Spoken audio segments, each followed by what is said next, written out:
Show Me 100, Lee Greenwood on the microphone for that one.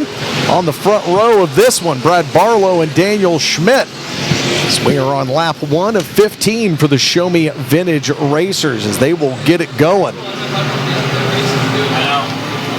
This group runs about 15 events over the course of the year, most of them up at I-35 in Winston. Right now, Brad Barlow, we've joked about it all night. It's a good night to have an orange race car as Barlow leads them around 1 lap to the good here. He led him around on lap number 1, and now we get back to green flag racing. But Daniel Schmidt going to try and run down your leader at 45 on the outside, and were the ones that made the big moves earlier tonight in that heat race number 3. You see the battle back for third on back there as it's a 2-car breakaway, and Rodney Ashworth now trying to put some pressure on Brad Barlow. All those cars jockeying for position now. The for sale 51 there, Shane, of Alan Guthrie trying to giddy up and get on up into third. We've seen another car out here with a for sale sign on it quite frequently, and that car would go to Victory Lane and Andy Bryant in a B-Mod. 51's having a pretty good run. He's got himself in the top 5 as the top 2 cars have broken away. Alan Guthrie to the outside. Then the 151 of Andy Wiles. He is out of Erie, Kansas. Able to make a move around him. It's Jeff Seiler in that 36 coupe that's out in front of both of those, running in third, and a good run on the outside. The green flag will go up again. The accelerator goes down, and Barlow will barrel his way through 1 and 2. Most definitely the car to beat here tonight, but he is going to have a swift challenge as marching through the field is Andy Wiles. He's up to second, and all that caution did was give him a puncher's chance.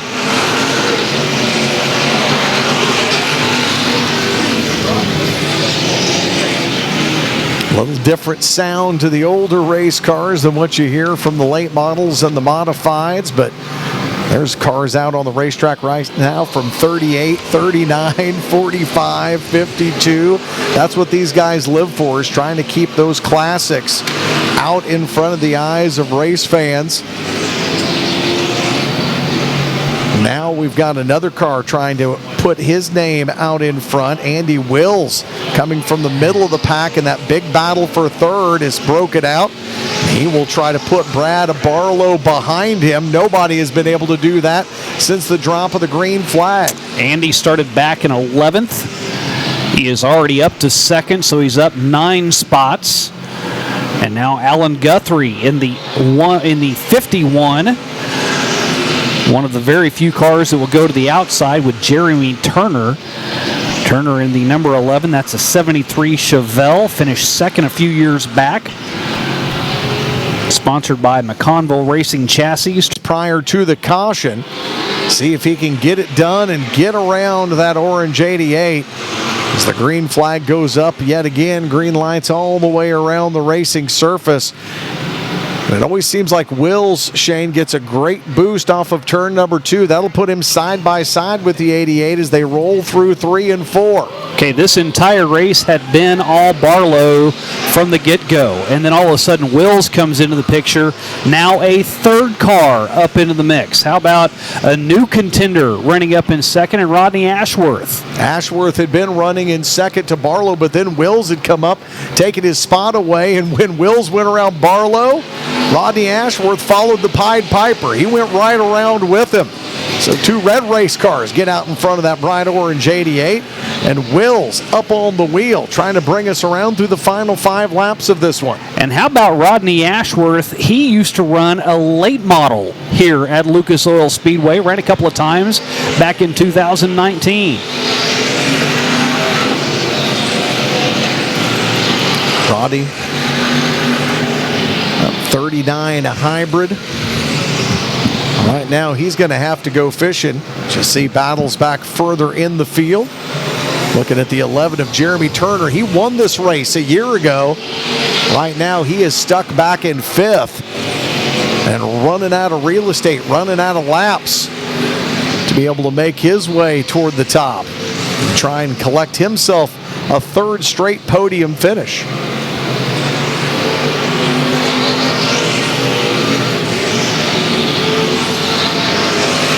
See the 51 again. Alan Guthrie had been up in the front with that breakaway 3-car pack, now all the way back to 7th, and now he has been the big mover. But will he finish with the trip to victory lane? We will find out in just a couple of more circuits. And he does, Shane, get away clean. A good restart for Wills, which was so important here as the cars fan out behind him.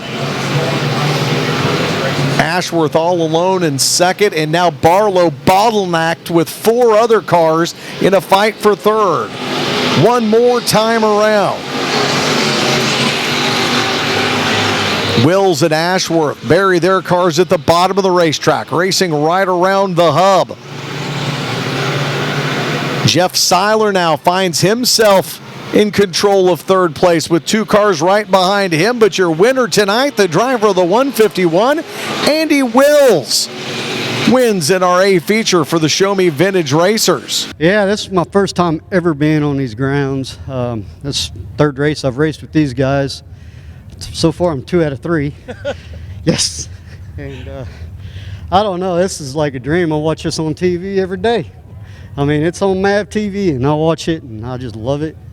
And it's American. I don't know what to say. I only wish my kid that's over there was over here with me. It's your most recent winner against the Thunderstang, the 12, and we'll tell you, Scotty has changed some things on this car after it went to victory lane 2 straight races, and darn near made it 3, Shane, but they decided to take some springs out, move some stuff around, and that doesn't seem to have done much. It's 4 wide racing back behind them, and now one of the cars spinning around, getting lifted up, is Tommy. The green flag will go up, and the stock cars will come screaming to life here. Allen hugging the bottom of the racetrack. Dixon to the outside. Allen will go up to meet him, try to block the 54 as Hendricks gets a push from Dixon in the 88. They both go to the top of the track now, see if they can get a run on that red-hot 12. Allen continues to catfish around the bottom of the racetrack, and David Hendricks is going to pull up alongside him, door handle to door handle, as they work their way through 3. Dixon following the same line as Hendricks, laying back in 3rd. Now David Hendricks will get it done. He gets out in front, and we've got a new leader.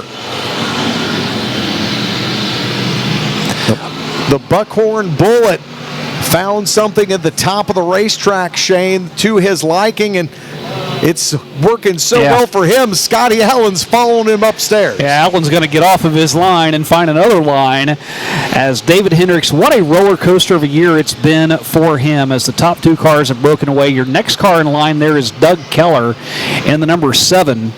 He's leading that 4-car battle with the 2 team cars, and now I don't think it's going to be able to be seen out of the windshield of the 77. So Zach Willis, who has already made his way to the top side, that's where pit entry is, and David Hendricks is checking out. Going back to the Buckhorn Bullet, he started out the season. He won on April 17th and again on back-to-back weeks, May 1st and 8th. He won 3 of the first races here. Then he went through a dry spell where nothing worked on that car. Went back to the drawing board and found a way to get speed behind the wheel of the 54, and now he is back out in front again. There's your 2 team cars in the 31s. Riding the low side, Tobiat is in the white 31, Psycho Ed Griggs in the black 31, and they're all sneaking up on Keller in the number 7. Not much sneaks up on a man that's in the top 10 in the USRA stock car point race, and that's where the 48-year-old from Easton, Missouri is. He's won at Dallas County. He's won at Lakeside. But Doug Keller still looking for that elusive win at the Diamond of Dirt tracks, and now one of those Crump excavation cars pulls right up to his back bumper. And Doug Keller ran 17 NASCAR Truck Series races between 01 and 03. He started out the season as well, and the way this USRA national point standings work, you get more points whenever you have more cars. So he started the season coming here. He was having some good runs, just couldn't get into victory lane as he finished second. His best finish, one of 3 top 5. Hendricks slow rolling this restart, high in turn number 4, comes down, gets a little bit of Keller's nose, and we get back to it. Green flag. And does this give Scotty Allen an outside chance? Whenever he ran last time here, he ran that low line, and that was where he was able to find as much traction as he could and was turning his best lap times. That's now back where he goes as you see 2 more cars getting involved here on the front stretch. Right now, though, he is stuck behind the Buckhorn Bullet. David Hendricks, the only driver here with more wins at the Diamond of Dirt track this season than Scotty Allen. Hendricks has parked it in victory lane 3 times. This time Hendricks stays near the bottom of the racetrack, and that's to Allen's liking, as there's only about a car and a half separation between 1 and 2. Keller trying his hand at the top of the track, and he is giving up a little bit of ground there as Toby Ott, the 2-time street stock champ, has the preferred line on the inside there for third. More than halfway home in this one, Keller gets a good run down the back stretch, and that fight for third, as John Schneider said, it doesn't look like he's turning right there. It looked like he's headed right toward the wall. I'm going to remember that for a really long time. There you see the battle between our top 2 cars, barely 0.2 of a second the last time around, separating the 54 and the 12 of Allen and Hendricks. Mentioned earlier that Scotty Allen made wholesale changes on that number 12, just trying to get a different setup, and obviously it worked during the heat race, and now that car is starting to come to him. Hendricks blew past him earlier on in this race, and now Scotty Allen is right back on the hunt. He's staying to the low side, and I think you may be getting ready for another one of those patented Lucas Oil Speedway O'Reilly Auto Parts USRA stock car finishes again tonight. Well, they still have Hendricks scored as leading that last lap, but Allen now more than a nose out in front there of the 54, the familiar visage of the outlaw Josie Wales on that race car, just like it used to be on his stock car. This time around, though, it will be 5 more laps to go, and Scotty Allen scored in that top spot. Ott now back in third, and that Crump Excavation 31, Keller in fourth, and the 88 of Jeff Dixon round out the top 5. Psycho Egg Griggs trying to get up and into that top 4, top 5 conversation. Try to get those 2 team cars up there. And Griggs currently in third. It's Ott that's trying to break his way in. After they switched cars and drivers last week, it'll take me 2 weeks now to get back used to how it used to be. It was the exact same way. I actually called it that way a little bit earlier on tonight as well, as this time underneath Mike Striegel in the flag stand. 5 more to go, make it 4, as Scotty Allen out by 3 car lengths over David Hendricks. And we've seen Scotty get in this position before. Once he's actually able to clear everyone, once he stays on that line, I'm saying again, he is not going to get budged off of that line. He's going to be a difficult man to pass now.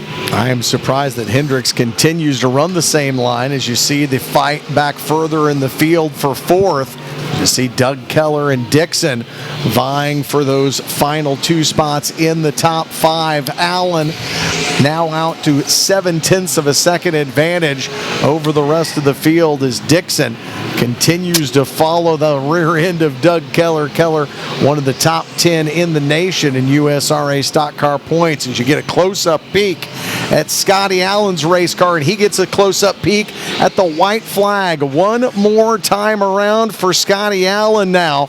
And Allen, Shane, I don't think anybody is busier than he is. He owns a racetrack. He's making race cars. Heck, they're remodeling their house, but it hasn't got in the way of racing as he comes out tonight and takes the checkered flag the 3rd time. He will go to victory lane here at Lucas Oil Speedway. Both understand, we had to take a few weeks off. We've been so busy in the shop that we actually was in the shop every Saturday night, and we've been watching, paying attention, but wanted to race. But my son, he went out this week, and I've been a little bit under the weather in my back, and if he wouldn't have got and worked on it and took care of it, we wouldn't have been here tonight.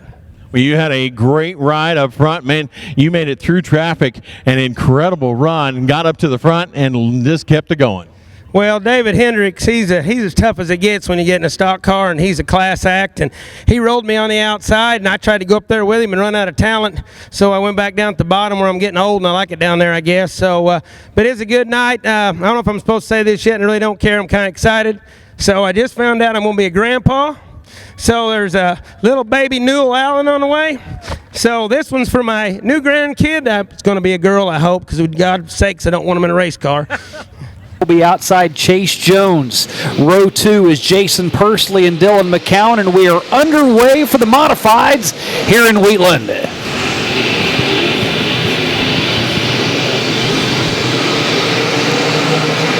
Great hole shot by R.C. Whitwell, but Chase Jones will come fighting back on the inside, and Jason Pursley is there as well in the 38. Dylan McCowan, he started out the season running on the bottom side. He now has developed his car to where it runs better up on the top shelf, and he's going to stay right there with Pursley in a side-by-side battle for third. And Shane, we saw right off the bat with the USRA stock cars that ran previous to this feature, when you see the stock cars running around the cushion, you know that's a good line, and that's exactly where Dylan McCowan is as he battles for second with Jones.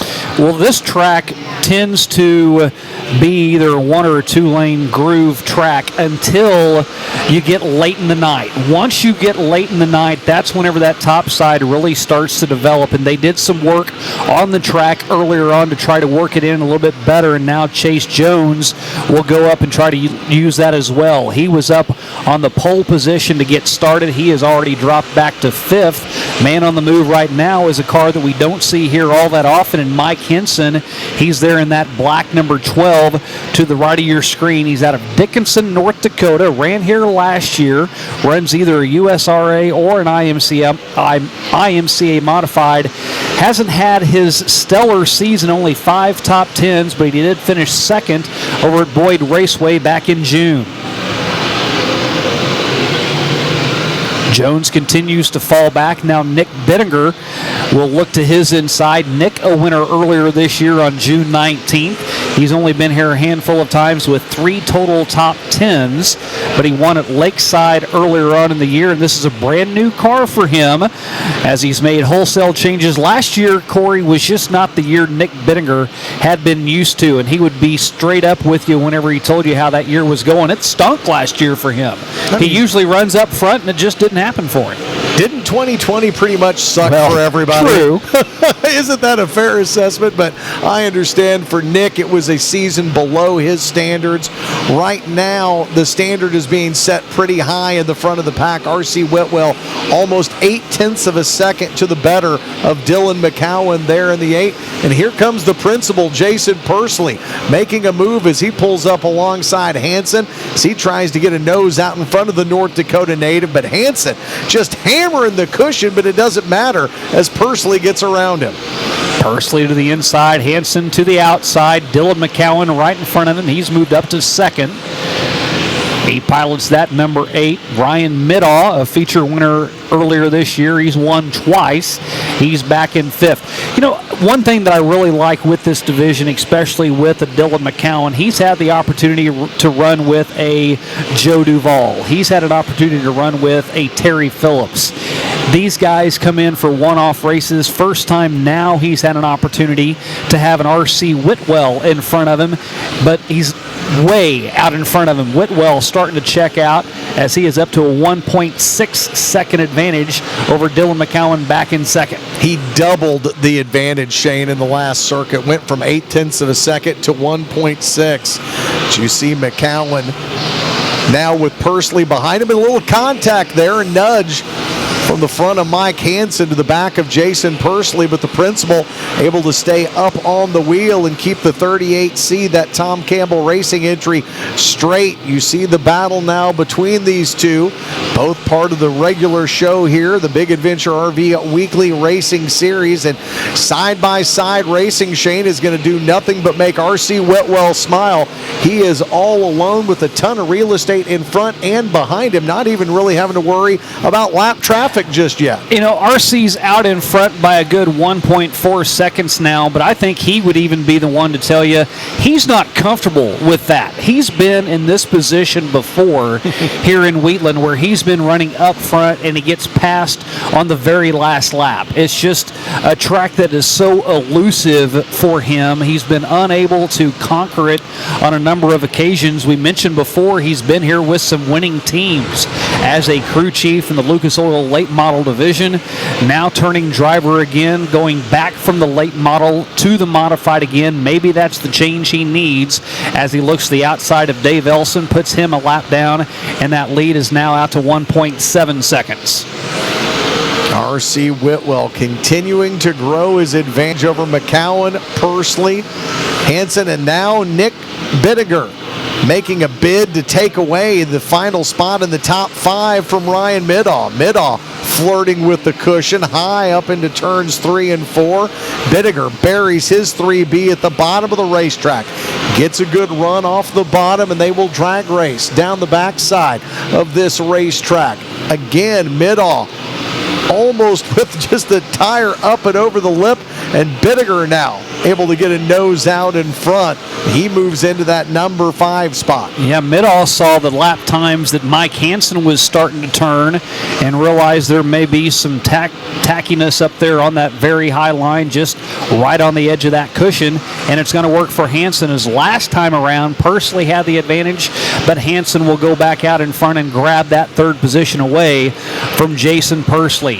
Whitwell now almost a 2-second advantage over Dylan McCowan, almost completely out of your picture screen with 4 laps to go.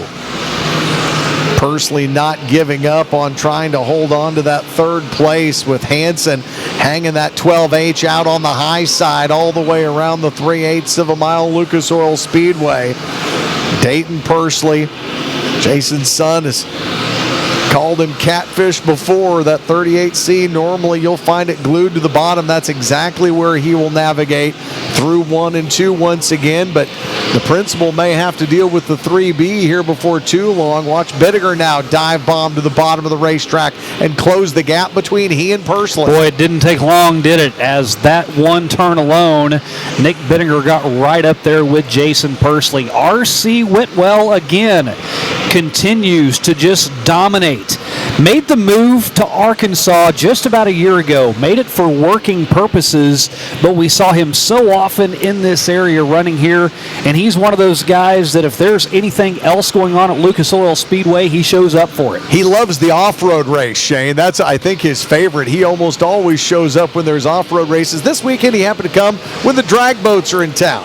One more time around for R.C. Whitwell. He's got lap traffic in front of him. Tracy Wolf being one. He's already disposed of him. Looks to the inside of Lucas Dobbs. Stays down low on the track and off of turn 4. It's been elusive for a long time, but not anymore for R.C. Whitwell, your feature winner. Yeah, I was actually just hanging on there for dear life. I about spun it out in the infield over here one lap, and it was kind of a handful, but we came out here this week to practice, get ready for next week. Hopefully y'all could join us out here next week for the USMTS. It's going to be a good show. As the ULMA late models let loose here on this 20-lap feature. Ferris and Finnewald to duke it out from the front row. And Ferris, like he shot out of a cannon, that 51 flat flying to get this one started. Finnewald closes the gap quickly as they go side by side under the flag stand, with Ferris leading him around for lap number 1. Cole Henson, your current point leader, sitting all alone back in 3rd in that new Black Pearl 21 of his. Shane, something fairly evident here off the first 2 laps as Ferris gets a great run off the top of turn number 4. Finnwald is right with him, door handle to door handle, and then when they come off of 4, that top line has been a little bit better. 0.049 seconds. That's the difference. Heat races earlier tonight, we mentioned that Johnny Finnwald likes to stink up a show. Larry Ferris has the ability to stink up a show and just pull away from everyone. The one thing we really haven't seen this year is these 2 cars together running up front, having identical or matching lap times. And so far, for the first 5 laps, they've been able to do that. They have been side by side, now nose to tail. And again, this is the type of track that Johnny Finnwald really likes. Once it gets nice and slick and he's able to use a little more finesse than those guys that just like to stay hammer down, he is really able to do something special. The Bob's Auto Shack number 6 already going a lap down as Finnwald, Ferris, and your point leader, the Hammer, Cole Henson, all 3 race around the 6. Matt Becker now looking to get around Cummings as well, bringing Tucker Cox with him. Those are the top 5 in the running order as we are 7 laps into a 20-lap feature. And Corey, Cole Henson running back in 3rd right now. He may not say this was kind of a question mark for him, but I think you and I both think that it is because of the changes that he's made as Bob Cummings just continues to go backwards. Everybody doing a great job of at least trying to dive to the inside or split him if they have to. As you see Michael Maggard there in the 160, who had a great run last time he was here at Lucas Oil Speedway. He hasn't had a chance to run all that often, runs in a number of different divisions and types of cars, but he's been pretty good whenever he has had a chance to get out here. Well, Shane, you mentioned just a couple of laps ago that Finnwald and Ferris both have the ability to run away from the field. Now Finnwald's doing it again. Even with he and Ferris starting on the front row together, it's the Flash from Appleton City, Missouri that has already grown his lead to over 2 seconds over Ferris and Cole Henson. And you saw how fast that 51 was. In a drag race, he got out in front. I mean, he had a good hole shot on the start of this one to get out in front of Finnwald. And now Johnny just drops the hammer and has a 2-second lead as he now is weaving through traffic like it's rush hour. See the battles back further in the field. You saw Dalton Emhoff there momentarily, back up front now with Finnwald. 5 victories in his back pocket, looking for number 6 here tonight, meaning he'd won 3 of the 4 nights here at Lucas Oil Speedway in the month of July. Lane Ellert popped up on the screen there momentarily. And more cars just getting put laps down as Ellert on the move, trying to make his way up. He picks up another spot, gets around Campbell, now moved up to the 11th position. Now, there have been times where you mentioned those second wins that Johnny Finnwald has, 5-second win, 6-second win. I look more along the lines of how many cars he passes and puts a lap down. There have been times where he has put cars all the way to the top 5 a lap down. Where is he tonight so far? As of right now, only a handful of cars on the lead lap. He puts another car a lap down right now, Larry Jones. So right now, only 9 cars, half the field has already been lapped. Feels like he's even done more damage than that as you get a good look at the Flash there in that 21, a rocket chassis sponsored by Finnwald Construction, Tightline Whiskers, JF Seamless Guttering. 3 times in a row he was the champion here at the Lucas Oil Speedway in the late model series. As you see Ferris pull up alongside Lane Ellert, they're going to go around Cummings again as the 6 will go another lap down. And the laps are starting to tick off. You see the lap time the last time around for Larry Ferris. Turning great lap times. He's not catching the Flash, though. Finnwald has extended his lead now by 2 more tenths of a second, up to 2.3 seconds. You know, if you're Larry Ferris and you're fast, you've got a good handling car, how disheartening is it whenever Johnny Finnwald can come out and absolutely dismantle the field like this? Helpless feeling.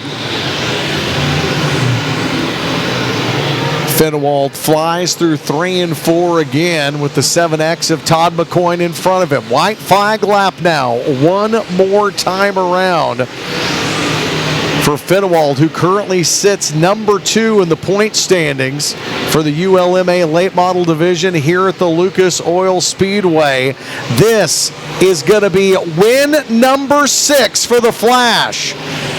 The checkers go up, and it's another trip to victory lane for. Yeah, it's fun whenever you can race like that. You know, I knew Larry would be the guy to beat tonight, and that, you know, a lot of traction out here, and you know, in the past years we haven't been that great in the traction, and Tony's got us headed in the right direction, and it was really good tonight. Side.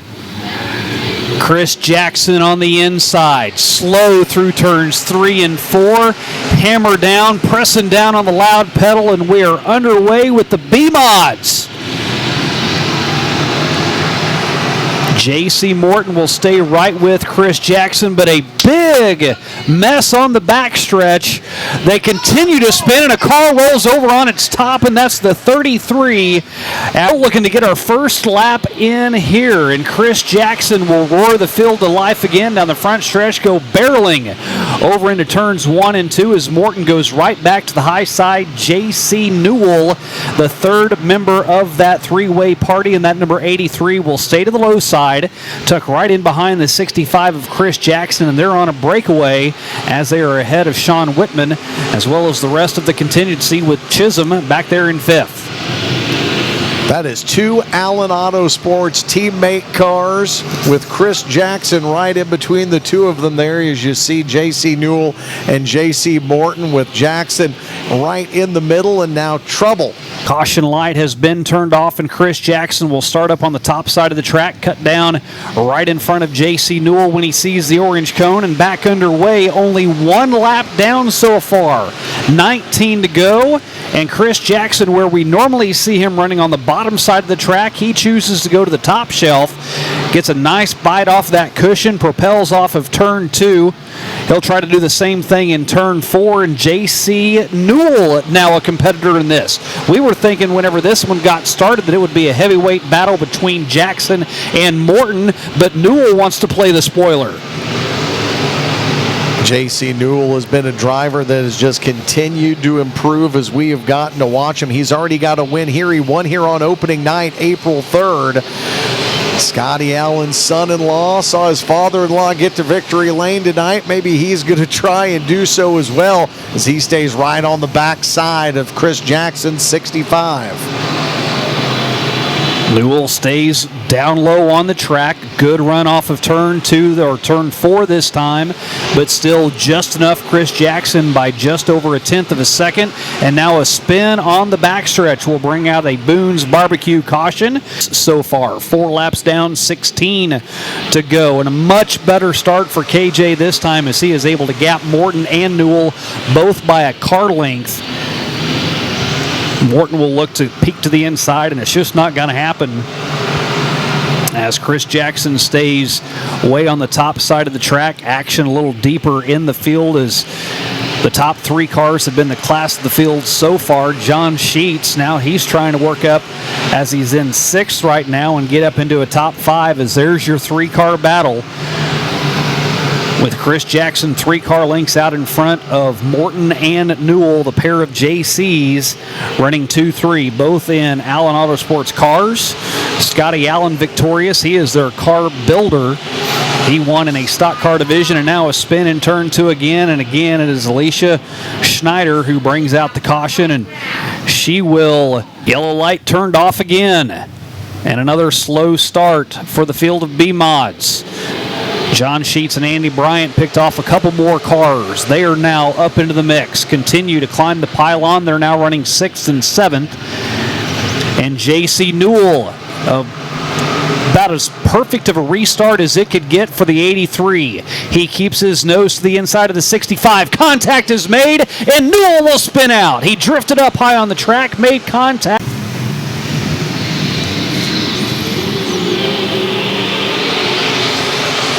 Chris Jackson again, stepping down on the loud pedal, and who is in the party now? It's John Sheets. Worked his way dead last in the B, won it, Now he's up into a podium finish in the A. Who's to tell? See if we can click some laps off this way. It's Jackson. It's Morton. It's Whitman. Your top three. John Sheets is up into the mix as well. And here comes J.C. Morton. We thought it might be a heavyweight battle. May end up being that way before it's all said and done. As J.C. Morton to the inside, Chris Jackson rides the cushion. John Sheets is up there with him as well. And that momentum off of turn 4 will put him up into third.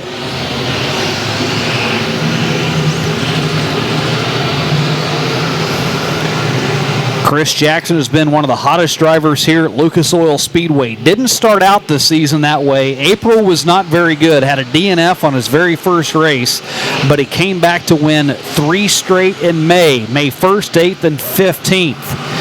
Won twice already in July, so a 5-time winner is now Sean Whitman leads that gaggle of cars as Whitman's in 4th.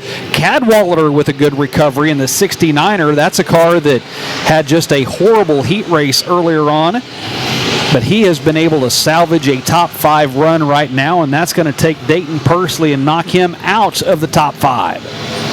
That was one of those drivers that we unintentionally tried to put the announcer jinx on, as I was talking about Cadwallader being so good, having multiple wins this season, and right at that time he ended up involved in a caution. Right now he has got that car up securely in the top 5, now trying to wheel it around Whitman and hold on to that number 4 spot. So we've cleared the halfway point here in our B-Mod A-Main. Tyler Cadwallader out of Amazonia, Missouri. Home track is I-35, where he won 4 races a year ago. 6-time winner already this season, and now that lead starting to shrink as Chris Jackson had it up around 0.8 seconds. Then it was 0.5. This time, underneath the flag stand, it's just a shade under 0.3.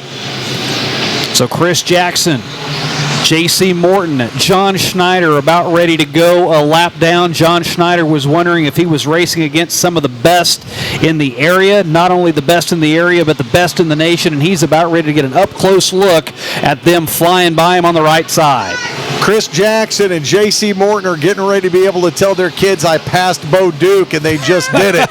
John Sheets is going to join the party as well, as they have been the 3-car breakaway. It is a country mile between them and Tyler Cadwallader and that next group of cars, but they do put the Duke and the 0-1 a lap down, and now they've got some pretty open space in front of them to work with. And here comes J.C. Morton. He has not given up that top line, Shane. He keeps it up around the cushion. See what kind of a run he gets off of 4. He gets a good bit of forward momentum, but not enough to get around the 65 of Jackson. Creech will work to the infield. His night is done in the 28, and now that lead still at about a 0.2 second advantage for Chris Jackson over J.C. Morton. You know, we were kind of joking around whenever John Schneider went a lap down, but I want to give credit to those 2 cars that passed John Schneider the way they did it. There was a lot of savviness in it. As J.C. Morton had to dive to the inside, Chris Jackson had to take evasive maneuvers the other way to get around him, so they both did a fantastic job of getting around the 0-1, and we'll give the Duke credit as well. He's doing as best as he can until he spins right here in turn 4. Austin Joplin will get around him.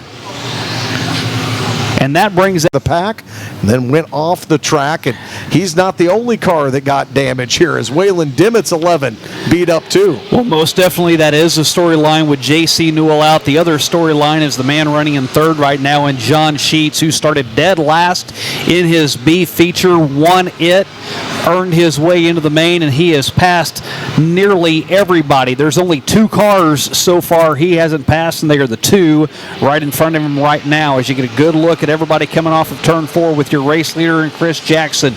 J.C. Morton now going top side. There's Sean Whitman in the 54.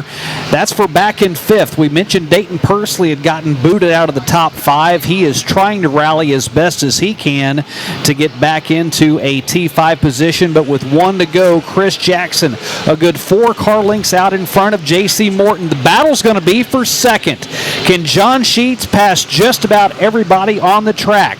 Chris Jackson's going to win this one if he goes error-free through the final 2 turns. He will get out of turn number 4, and indeed he will win. A half dozen victories on the season for Chris Jackson. Yeah, that was pretty neat getting a chance to be on the same track as him. I used to watch that show when I was a kid. Me and my cousin Tony watched it religiously. That was pretty neat. I actually got pretty close door-to-door action with him there coming out of 2, so it was pretty fun. We were definitely not real proud of this one. We had to do what we had to do to stay out front. I'm sure anybody here would have done it, but we had to kind of protect the bottom, take the top lane. The caution saved us once or twice. I think Newell might be bad that he hit my wheel or whatever, but it's racing. You can sure tell I didn't work on this thing today. I know that for a fact. We were in Wisconsin last night racing for a memorial race from an old friend or one of our friends, and we went to bed at 5 a.m., woke up at 9 and hit the road again, and we made it here just in time for this race. So I'm wore out, my car's wore out, and when you race with these guys at this track, you really need to have your stuff on the A game, and you can tell by these guys were all over me tonight, and they raced me clean, and I'm appreciative of that. J.C. Morton and me have a long history, and he was going to beat me in that caution come out on lap 1, and I knew he's really good at the top, and if I took his lane, I didn't think there was much he could do for me, and then J.C. Newell started showing his nose, and I started rolling the middle, and I felt him bump me, and next thing I know, he spun out, so I figured he'd be mad.